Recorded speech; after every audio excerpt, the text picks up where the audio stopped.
Everybody, and welcome to tonight's Mindful Mondays.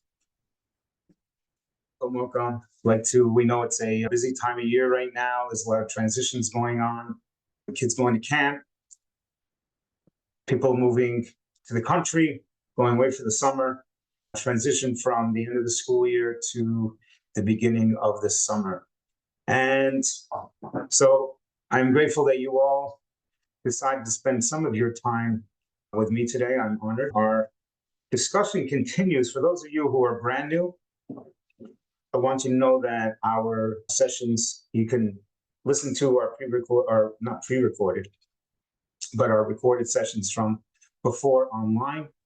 The ones that were from last month are on the hotline until the next one goes in, so they don't stay forever, but you can always ask for the written summary that we have in our newsletter. So if you are new, we'd like to welcome you. The format of our sessions are, we are talking about certain subjects, and we go through pretty much every 2 weeks, and then we open up for a Q&A afterwards. I want to know the topic that we've been focusing on for this summer, and we decided that we're going to go through most of the summer with this topic. And the reason why this topic is so close to my heart, it's because, in my opinion, this is something that is really a fundamental aspect of life, and it affects literally every single thing that we live for. Every aspect of our life, our physical, our spiritual, our emotional, our religious, every single aspect. Not that religious and spiritual are separate, that wasn't my point. Every aspect of our life is affected by this topic. And the reason why I have such a passion for this topic is because it was something that eluded me for my first 40 years of life.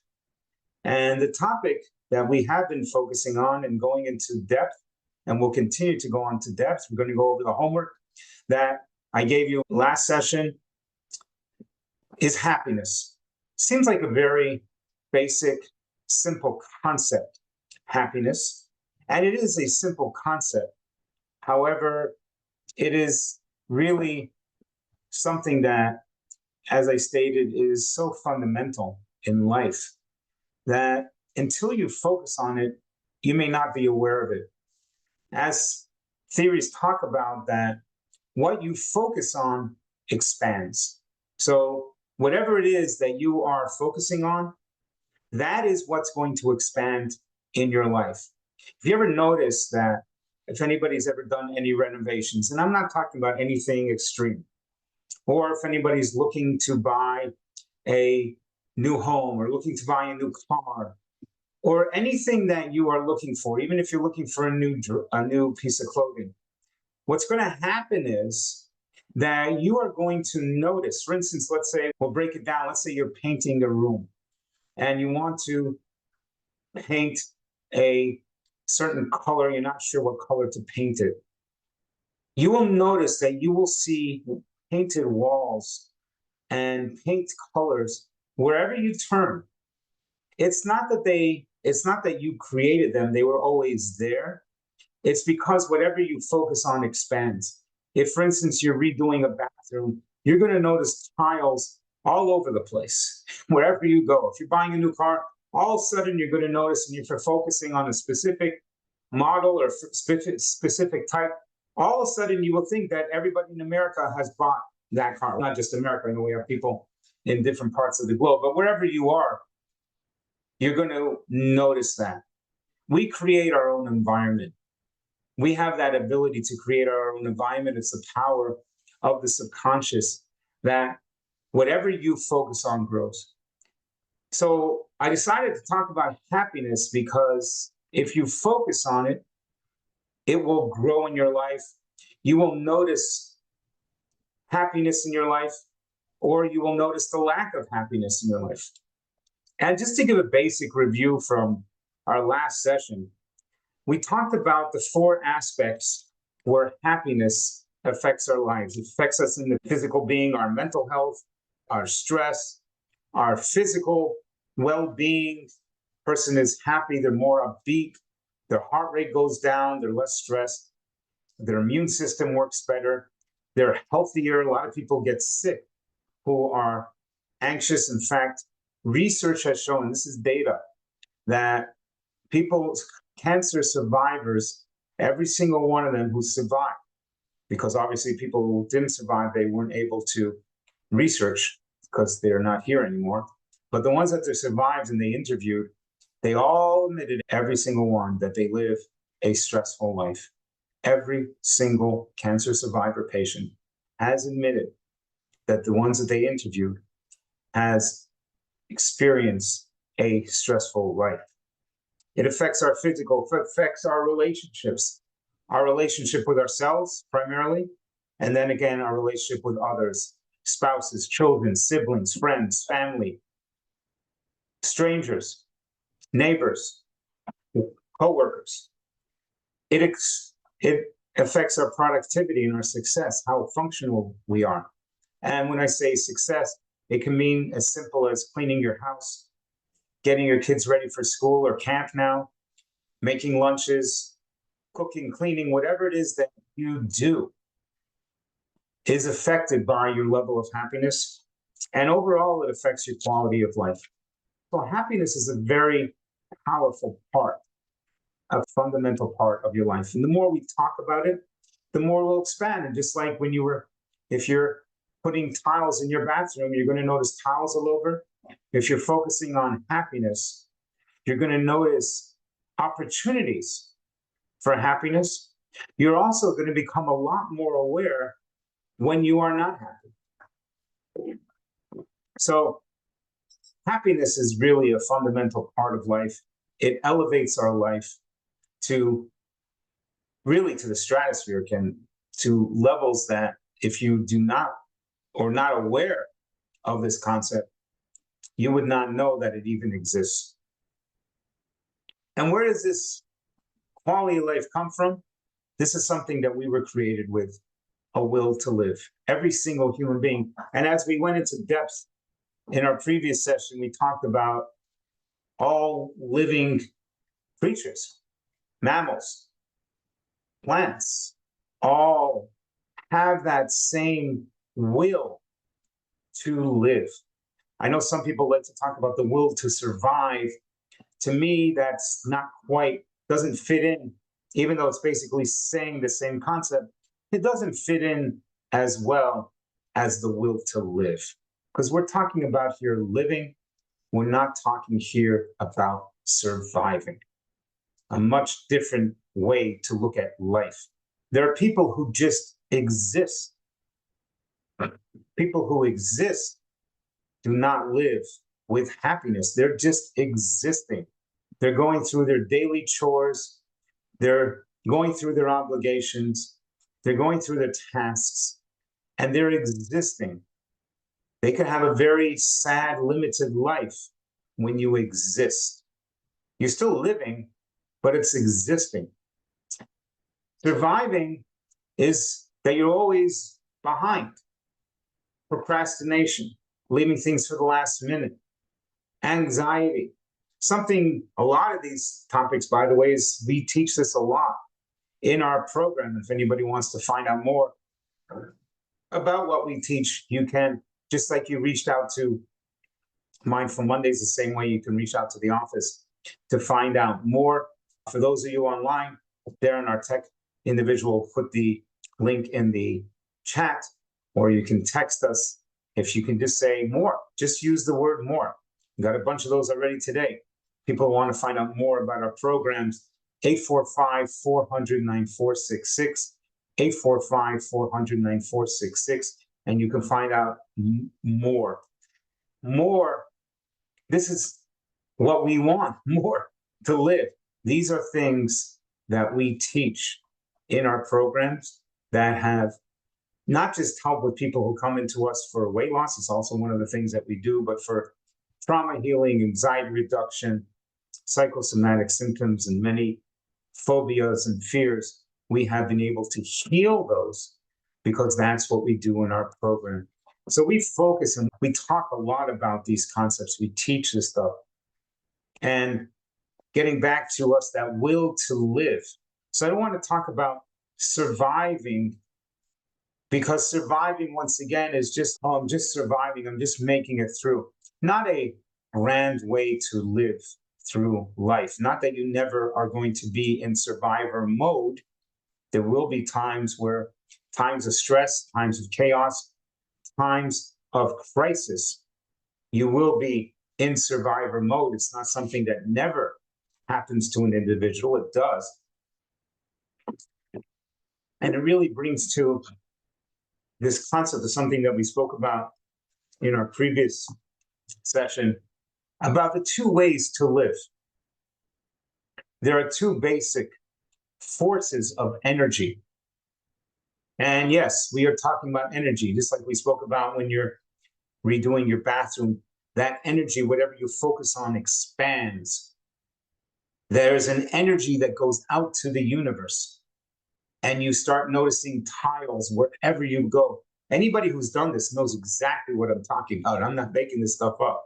It is fascinating. It's freakish when you start to think about it, that it literally happens. Whatever you focus on, if you start thinking about an individual and then that person calls you that day, you say, I was just thinking about you. This falls onto what we call the law of attraction, that we attract to our life. So if we are focusing on happiness, we're going to attract happiness into our lives. Whatever we focus on expands. If we are focusing on survivor mode, we're going to attract situations that's going to make us live and exist, I should say, as a survivor. We're not going to live with happiness. We're going to live as a survivor. So we talk about happiness again. I know I'm repeating myself, but I'm doing it intentionally, really to drive the point home, because the more that we talk about, the more you're going to expand at it. You'll be amazed that after these sessions, next couple of days, things are going to happen to you, and you're going to be, wow, I can't believe it. Why am I so upbeat? Why am I so happy? Why are things going a little smoother for me? It's just because we are talking about it here. What we do here, same thing that we do in our program, is we retrain the subconscious. That is that energy. So there's two forces of energy that are built into that will to survive. And again, the will to live. I'm sorry, that was a slip of the tongue. That will to live. And once again, that will to live was given to us when we were created, when we were born. Even before we were born, as soon as we were conceived, at conception is already beginning that will to live, is already creating the various hormone changes within the mother body to make sure that fetus, that at that time it's not called a fetus, called a zygote, but to give it the ability to thrive and to live. It has an effect on the mother's body before it's even, while it's still almost microscopic in size. That will to live, again, is something that's implanted in us. You don't need to expand or work on or put in effort to have a will to live. If things are not going well for you, that is not your will to live that is being affected. That is one of these two forces that is being affected. What are the two forces that come within the will to live? There's fear and there's desire. Fear and desire. Those are the two energy forces that are attached to the will to live. Once again, these are creations. These are not discoveries. These are not theories. These are facts of life that we are given when we are created. You can deny it all you want, doesn't matter. It is there. And whether you agree with me or you don't agree with me, it doesn't matter because that is in you. We're talking about the laws of nature. Laws of nature are facts, they are not theories. If you take a seed and you put it in the ground and you give it water and you give it sunlight, it's going to grow. The earth makes it grow. These are facts of life. So, a fact of life is that we are given the will to live. Our choices, are we going to do it from fear or we're going to do it from desire? And we spoke about, and something that we also do a lot, teach a lot, I should say, in our program. And we're going to talk a little bit about it here tonight, is how do you manipulate to go from fear to desire? Why would you want to? So, the thing about living with fear, and I gave all of you a homework, and for those of you who are not here in last session, you can take on the homework for yourself for the next 2 weeks to ask yourself if you act, behave is really a better term to use, out of fear or out of desire. The things that you do in your life, and we're just talking about basic things in your life. Do you do it out of fear or do you do it out of desire? Fear is a great motivator. Fear is a basic emotion that is also implanted in us, just like the will to live is implanted in us. Fear is a basic emotion that we have. You're never going to totally get rid of fear. You don't want to. Fear is a great motivator when it is used appropriately. The problem is that many people, most of the people who come into our program suffer from that, have abused that emotion of fear until it has overtaken their lives. And everything that they do, almost everything, not everything, but almost everything they do out of fear. And they don't know, A, where that came from, B, they don't know how to get out of it. And they fight it, causing more fear, more anxiety, more stress. And fear, as I stated, is a basic emotion that's part of the will to live. When you learn that and you learn how to utilize fear, it can be extremely beneficial for you in your life in many aspects. We're not going to get into the depths of that right now, but we want to talk about what fear does. We start off by saying the positive thing that it motivates us. However, at some point, and this is where maturity comes in, at some point, in order to live with happiness, you need to transform fear to desire. If you stay in fear, and some people do, many people do, stay in fear their entire life, and it doesn't really matter how successful they are. It doesn't matter what successes, as I stated, they have in their life, be it a financial success. There's some very wealthy people who live in extreme fear. They could be in great relationships and have wonderful families, and they can still live in fear. So what you acquire in life is not going to transform you from fear to desire, because it is not an outward emotion. It doesn't get altered based on externals.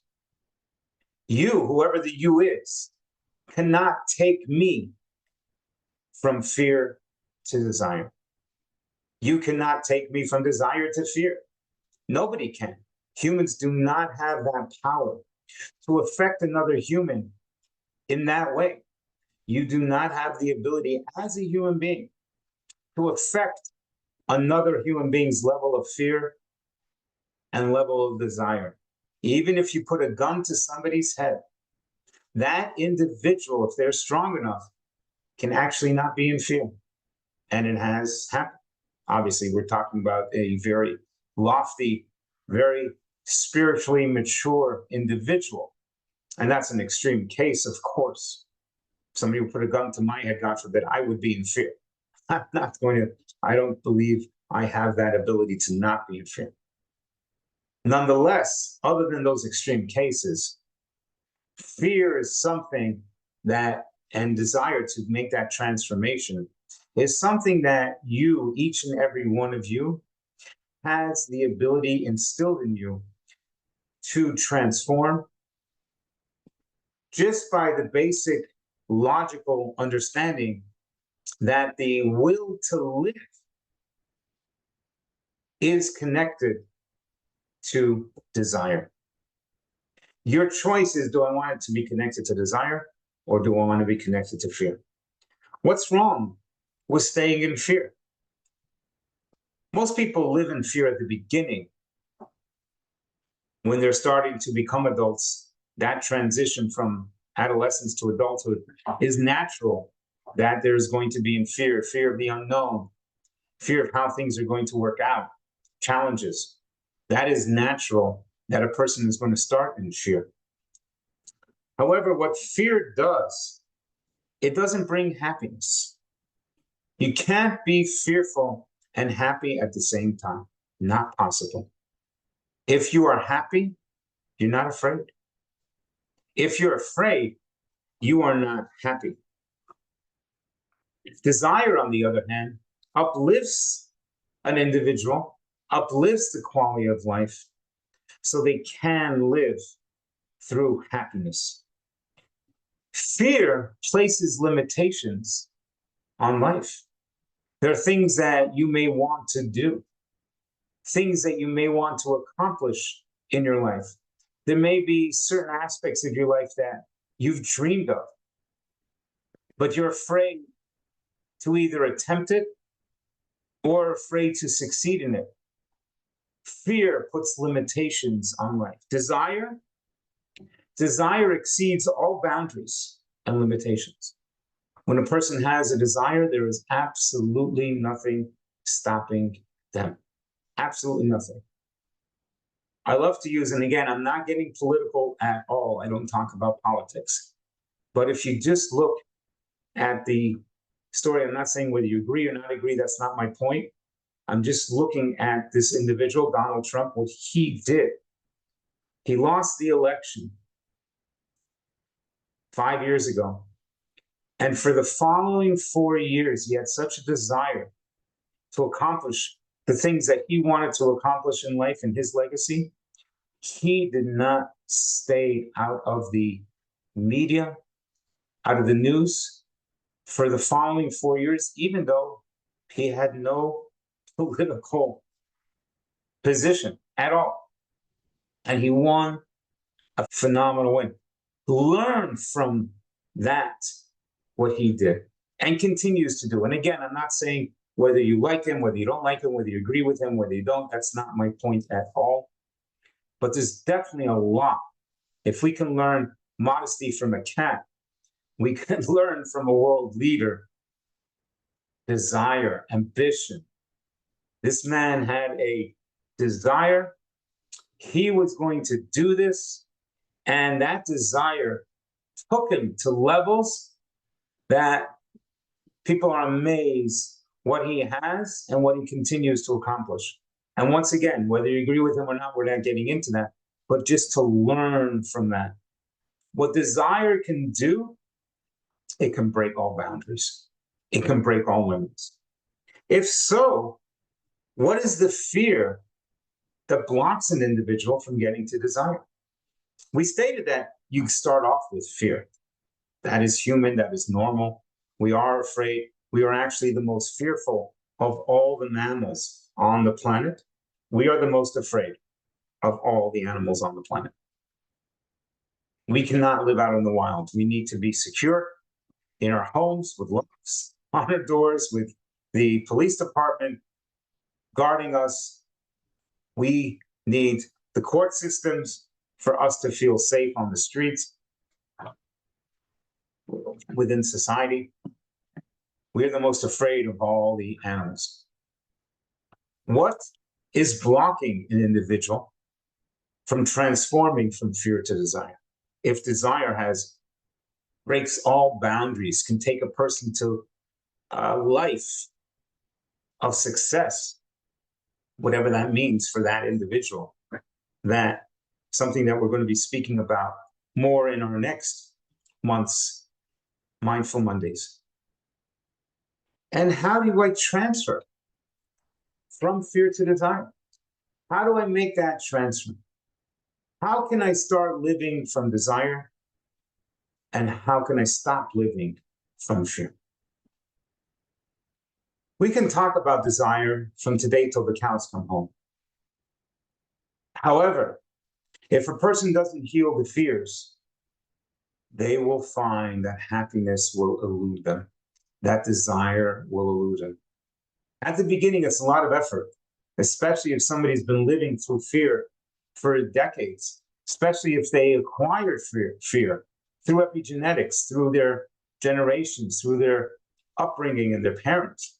Then retraining your pattern, your blueprint, that some theories call it, of your subconscious in order to get out of living from fear takes a lot of effort, takes a lot of work, no question about it.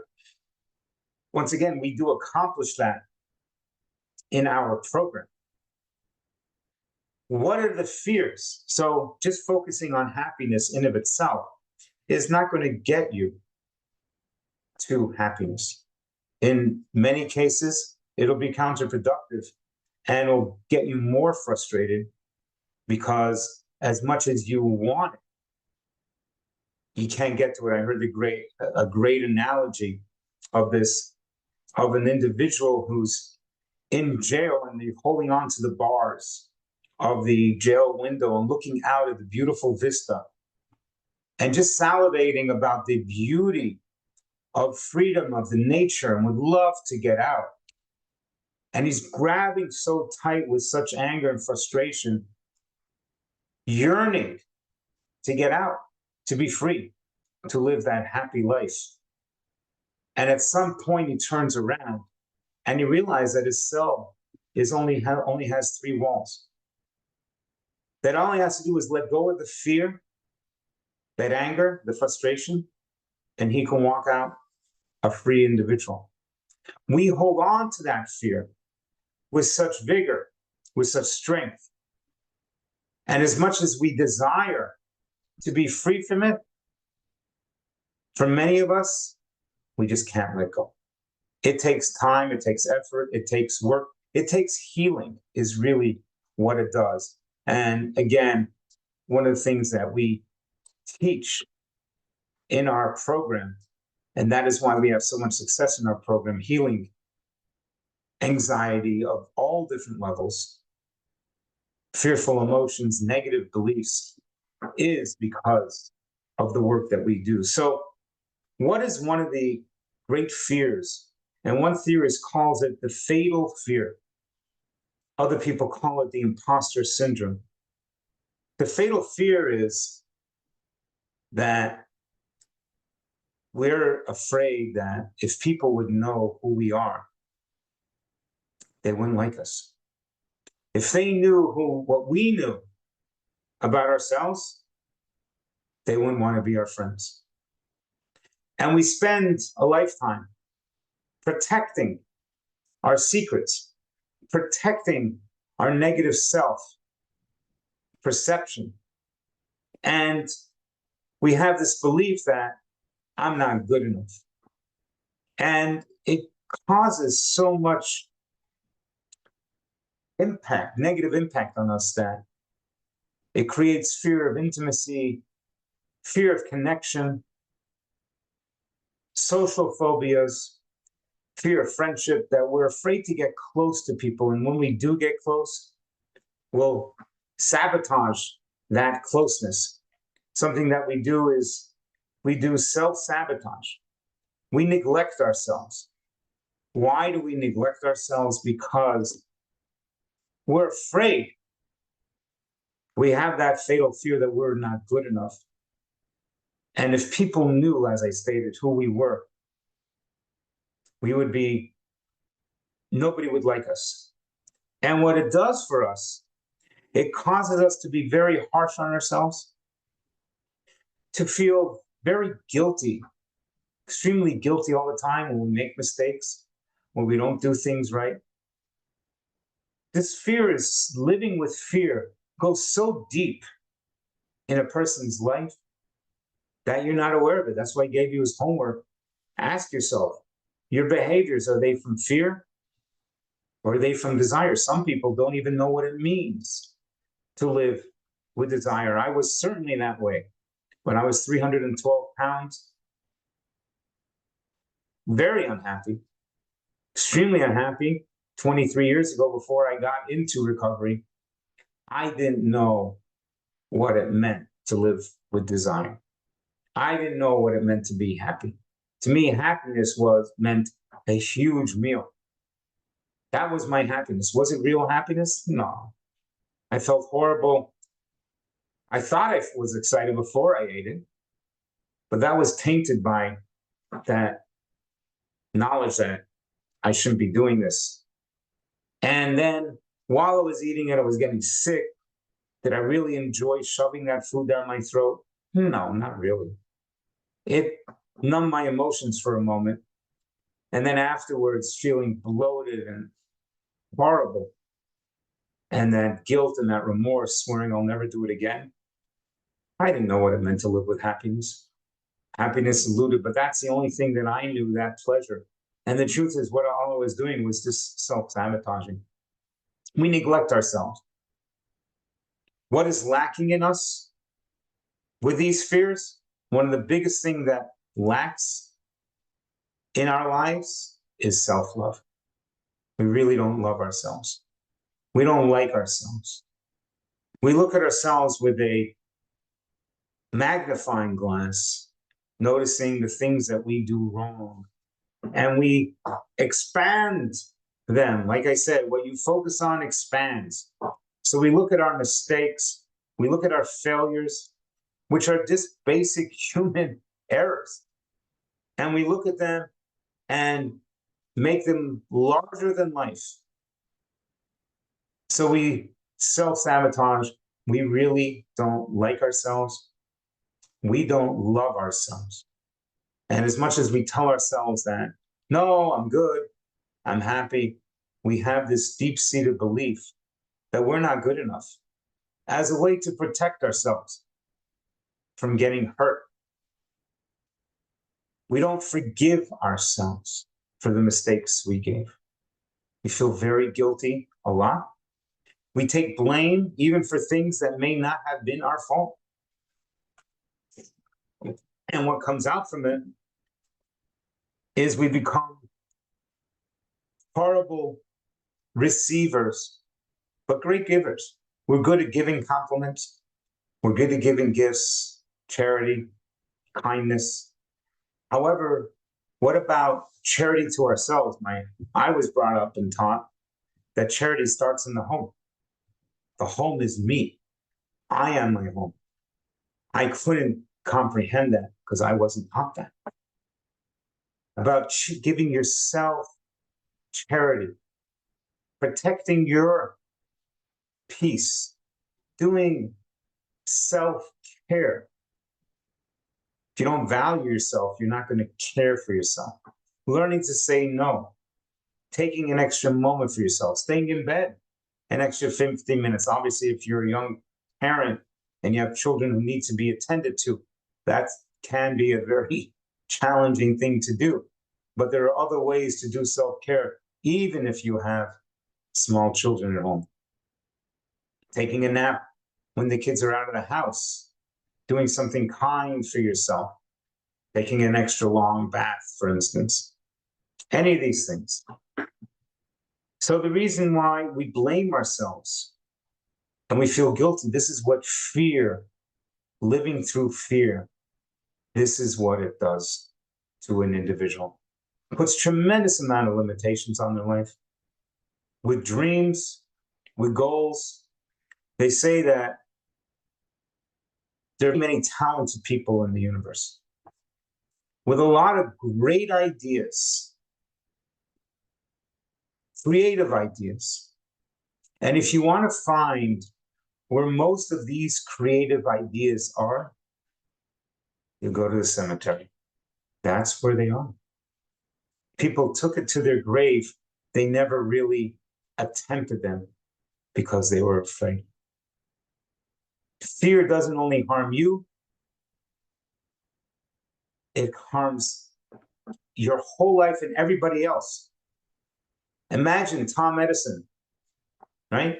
The founder, one of the greatest innovators that we know. And he created the light bulb. Imagine if he decided to take his ideas to the grave. What would we be missing? Imagine Albert Einstein, one of the greatest minds of the modern era, took his ideas to the grave, did not teach us about the law of relativity, did not teach us about gravity. The whole concept of gravity comes from Einstein. Imagine if these great minds put their creative ideas to the grave. That is where most great ideas are, because people live in fear. To give yourself desire. What desire is self-forgiveness, forgiving yourself, not beating yourself up, not living with guilt, giving a realistic assessment of who you are, where you are, right-sizing yourself, understanding that, no, you're not the most important person in the world, but you're also not the least important person in the world. You deserve to be here just as much as the other 8.2 billion people that are on this planet. You have the same rights to be here. You have the same gifts. You have maybe some unique gifts and talents that the universe is waiting.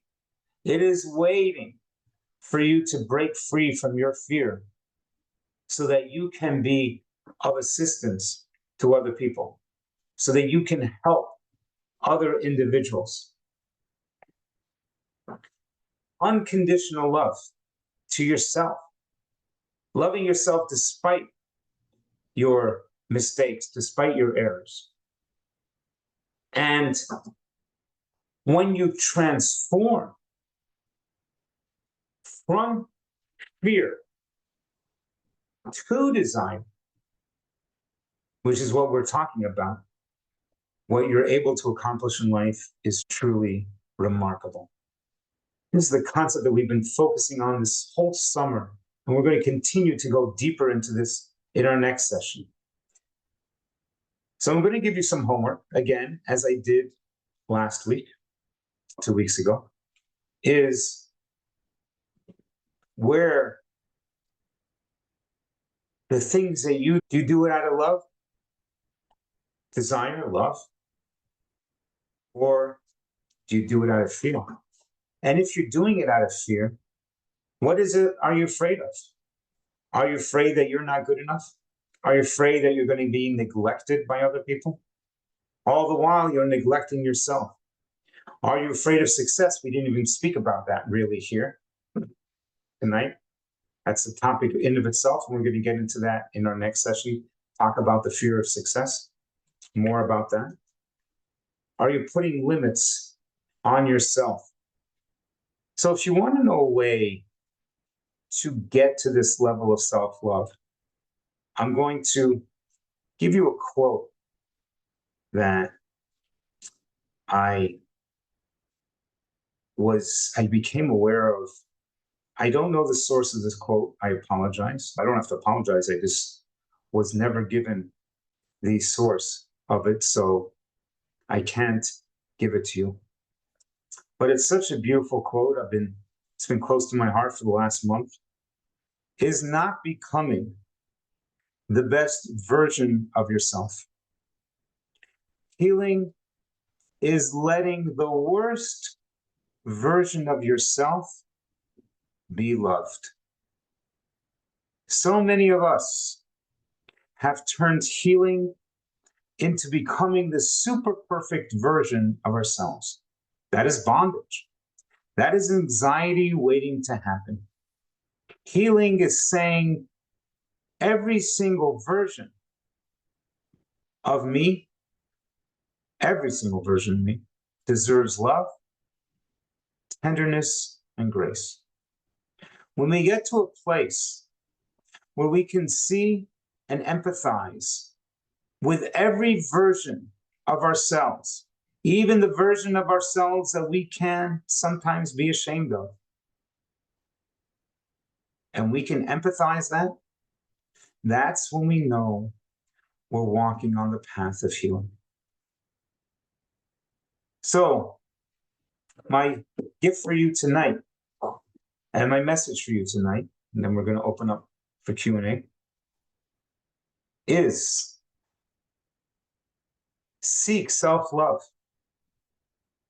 Self-love. Go into desire. Find out what you need to do to create that. There is no single path to reach that. It's not following a list of rules. People always want to just tell me what to do. It's not about that. It's a healing process. It's something that I've been doing that work for 23 years. And I can say for the most part, I really like myself. I really do. It's good to be me. I have zero negatives in my life. Zero negatives. I have challenges, but I have zero negatives in my life. I didn't have any positive things in my life. Everything that was positive for me, I would look down at and say, oh, that's good, but, and I couldn't appreciate my blessings. I definitely was not living, I was existing. But 23 and a half years later, I can say that I do. I love myself. I really do. There are certain parts of me that I'm not proud of. Do I love them all yet? No. No, I'm still working on it. Still working on it. But I can accept them. I can understand that I do have these negative sides of me, these shortcomings, and I can still be okay with me because I don't need you, whoever the you is, to convince me of me. I've convinced me of me. I'm not asking you to like me. I'm not asking you to love me. What you think of me is none of my business. And today, I can live a happy life. And that is the message that I am working on, giving over, something that we teach in my program. We teach this, we heal this, we guide people to live to their higher self. That concludes tonight's Mindful Mondays. We will go into further depth in 2 weeks from tonight. 2 weeks from tonight is July 14th. I believe that's when the next session is. Pretty sure. I'll have to look at the calendar, but pretty sure that's when we'll do this again. In the meantime, you will be receiving the summary of this session. You will get the newsletter that we send out every month. And if you are interested to find out more about what we do in our program, just text to the office, 845-400-9466. Thank you so much. Somebody texted in a question. How about out of force? How about what out of force? Not sure what you mean by how about out of force. Forcing yourselves to accomplish things? Forcing yourself to be happy? Is that what you're referring to? I'm not sure what you are referring to when you say, how about out of force? If you can either unmute and ask, which would be preferable, then I can understand what you're saying. But if for whatever reason you can respond to that. While I'm waiting for that individual to respond, is there anybody else who has a question or a comment about something that we spoke about tonight? something they would like to focus on, some type of challenge in their life, *6 to unmute, or you can, if you're online, you can put your question in the chat. Who would like to start us off? Living life out of force, doing everything because I have responsibilities and need to do my duties, doesn't mean it's from fear. Absolutely. If you're living life from force, then you're not doing it from desire. Having responsibilities can be from desire. But if you're doing it because you're forced to, then yes, you are not living life out of desire. You can have responsibilities. Raising children is a responsibility. It can come from love. And desire doesn't mean there's no challenges. But when you feel forced to do things, then yeah, that's out of fear. Absolutely. Having a responsibility is not about being forced. That's a choice. I want to have a family. It comes with challenges. I want to have a career. I have to finish a certain amount of training. Am I being forced to do the training? No, because I want something better in my life. I chose to get training to do that. That's not out of fear. But if you feel that you're doing it because you're forced, then that is out of fear. Yes, absolutely. Good question. Thank you. Anybody else have a question or a comment?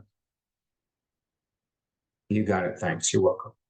We put forth in the homework. Does anybody want to talk about what came up for them 2 weeks ago when they did this? Some type of awareness that became apparent to them by doing this exercise of checking in to see if what we do out of force, if we do out of fear or out of desire.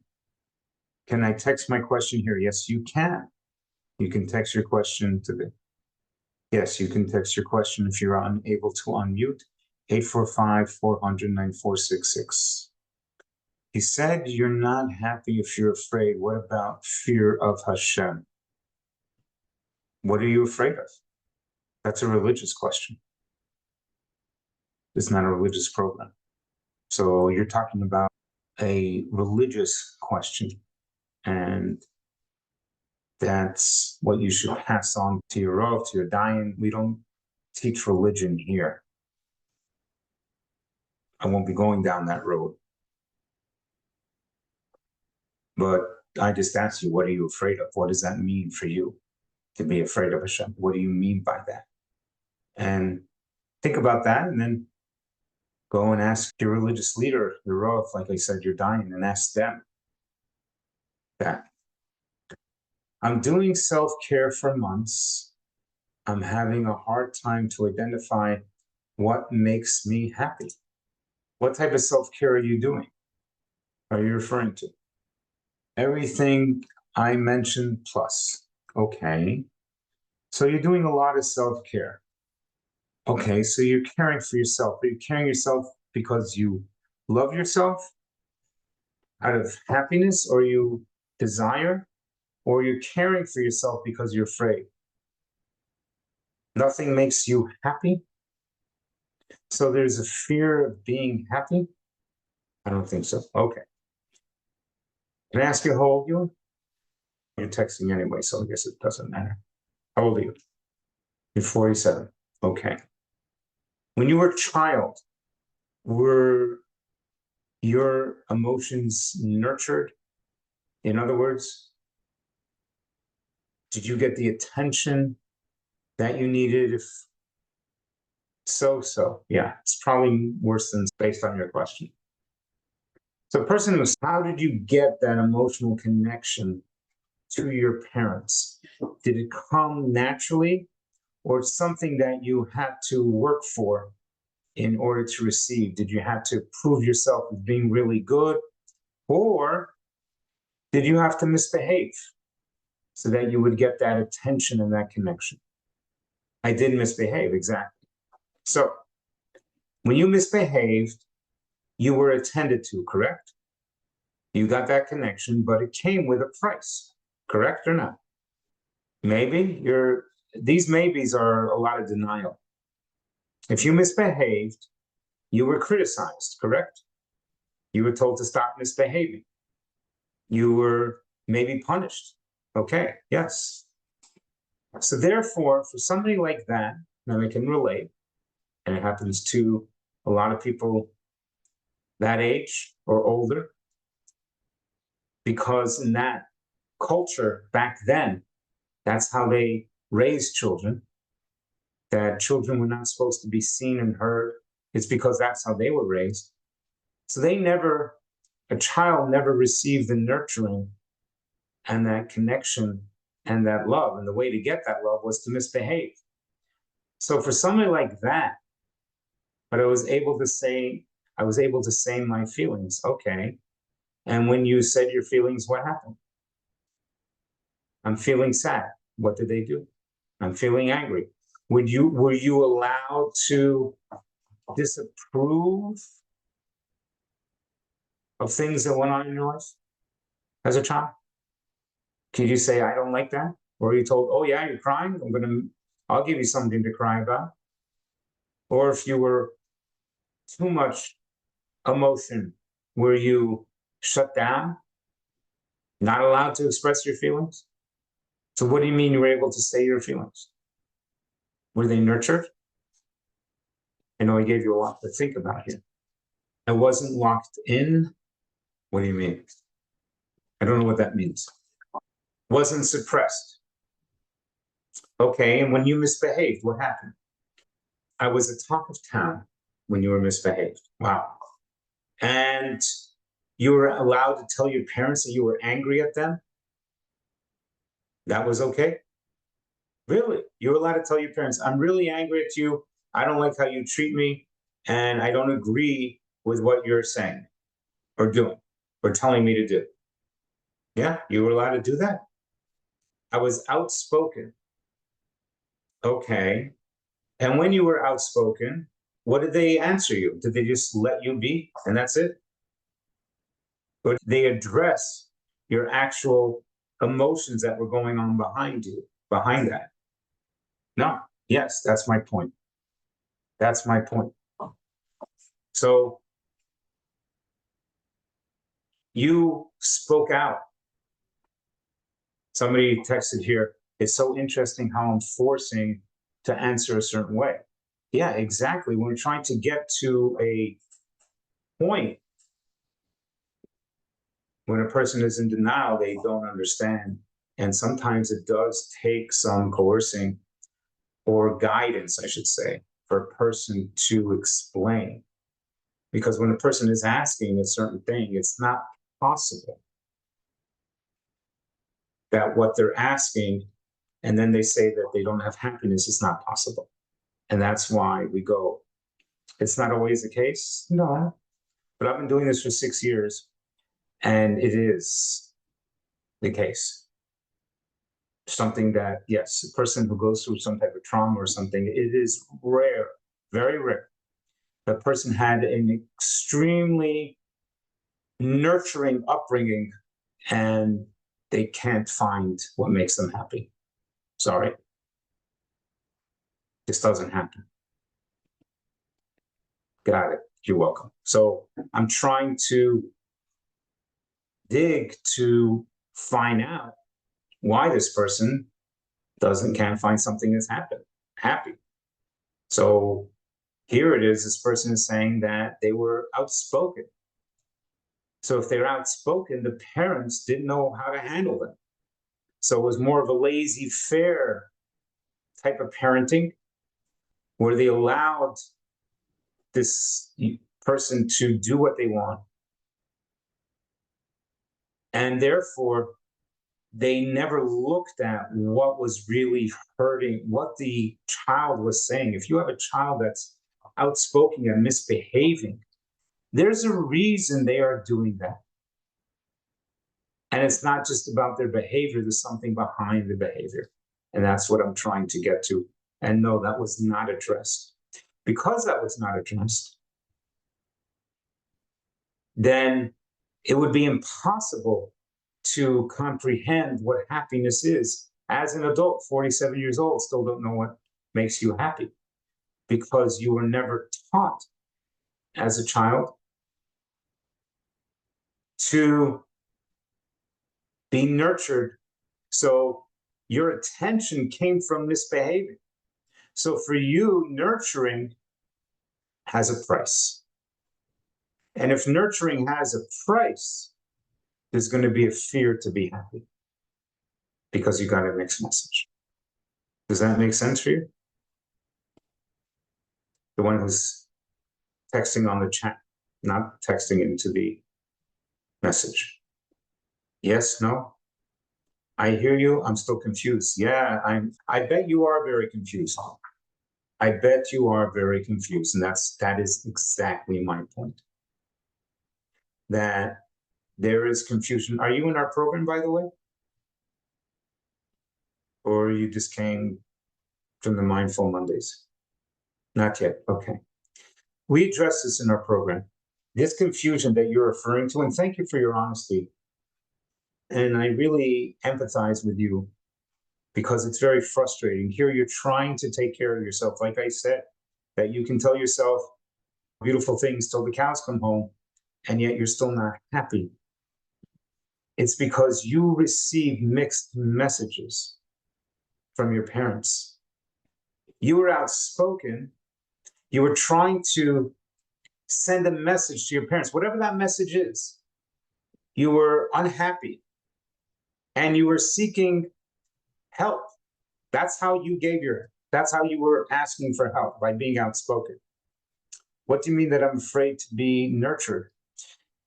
For you, nurturing came with a price. You had to misbehave in order to get some type of attention.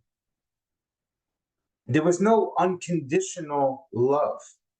There was conditional. You had to misbehave to get attended to. And whatever it is that was hurting inside, and again, it's not your fault. And it could be, like I said, epigenetics. You were born this way and it came down through generations. Your parents were not well enough equipped to be able to deal with that. So for you, happiness is a confusing subject because the mixed message that you got as a child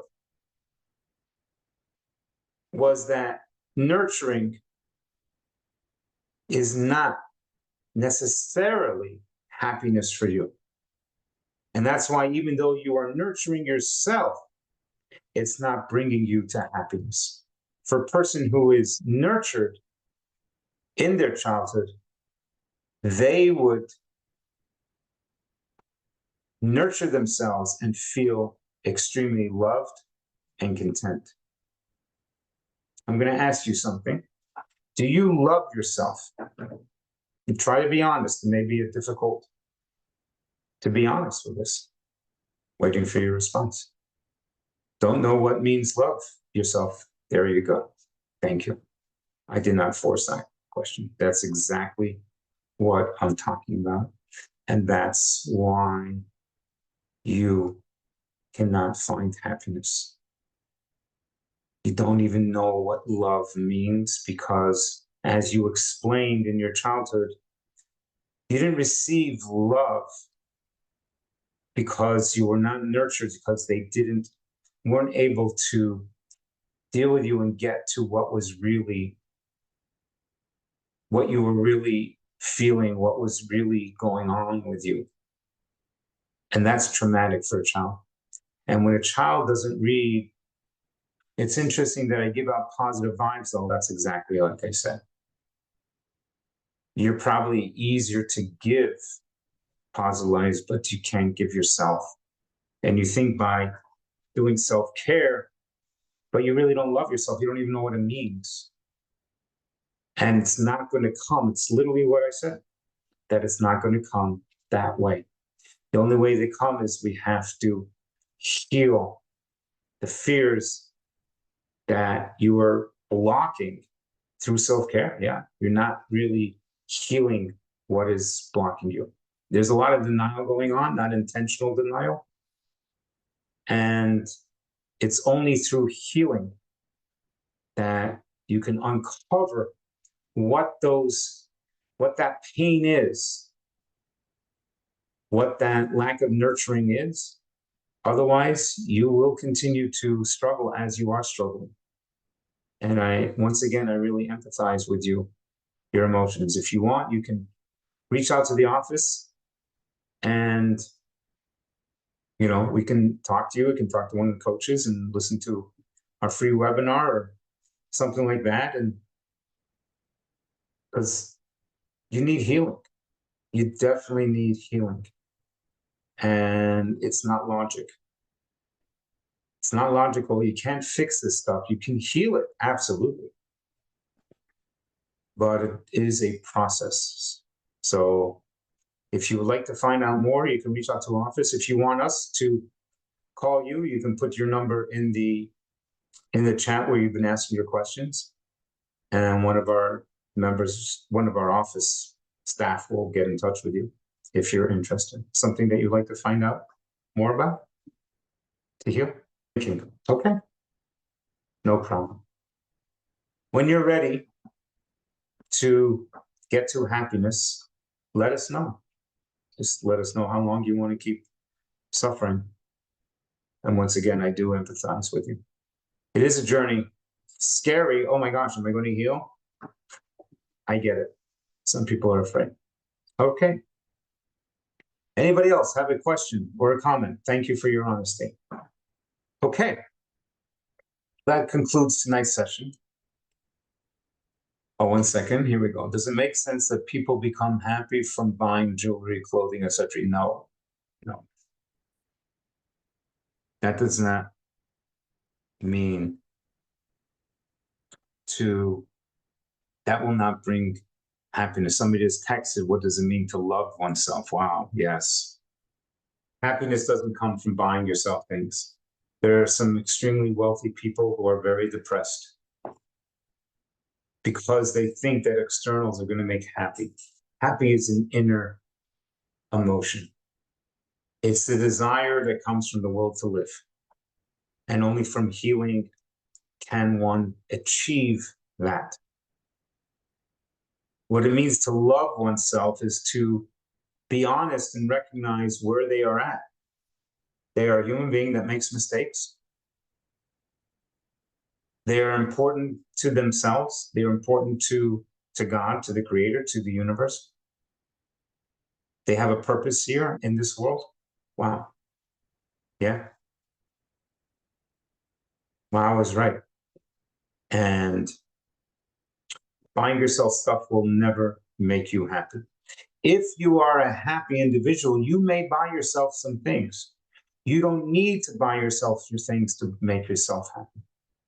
It's the other way around.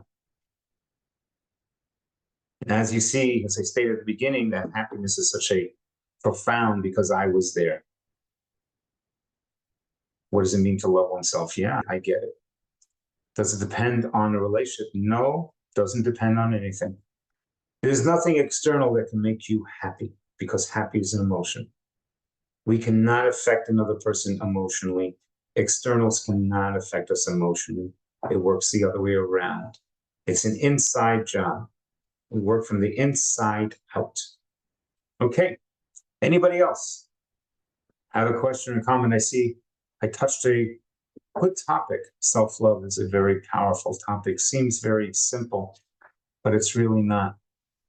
Again, if you have more questions, then reach out to the office and we'll be happy to deal with it. You're fishing and trying to get logically, it's not going to work like that. But that is the way. It's not a quick fix. And people think, oh, if I just do this, then this will happen. It's not a simple topic, and that's why we've been spending a couple of months on it, and we'll continue to spend a couple of months. Because as you see, this is a very deep topic, affects many aspects of our lives. There are people that have wealth beyond measure, have a beautiful spouse and children, and they are absolutely miserable. And then you have people who are not so successful, don't have extra money, struggle financially, don't have a large family, don't have a lot of basic needs, yet they are ecstatic. They are very happy, content humans. It's an inside job. You can have 100%. You can have both. One is not dependent on the other. But again, happiness is an inside job. And it really comes through that desire, that will to live from desire and not from fear. Great questions on this. This is, like I said, it's a very deep topic. It's not so simple. So something for you all to think about. Hopefully you took some notes. Once again, if you want to find out more, you can reach out to our office. We can talk to you about it, but it's something that we teach in our program. It's something that takes healing, takes work, takes effort. It does. And that's what we're doing here. So again, homework. Ask yourself for the next 2 weeks. Is what I'm doing is out of desire, or is it out of fear? And you can tell by the questions that people ask that there are people out there who really are confused, don't know what self-love is. That's unbelievable. We're not taught this. We don't talk about it, self-love. Some people are afraid to love themselves. Yeah. I was there. I know what that is. I know what that is. Okay, last call. Any questions, comments? Okay. Thank you all for coming. We will be here again in 2 weeks. Look out for the, what's it called, that will be out hopefully next week. Will be the monthly newsletter. And then you also have the recording. With somebody else. Thank you, it was very insightful. You're welcome. Thank you all for coming. And we'll just keep going at it. It is work. There's no question about it. It is definitely work. All right, take care. Thank you, Hashem. Thank you, Hashem. Thank you, Hashem.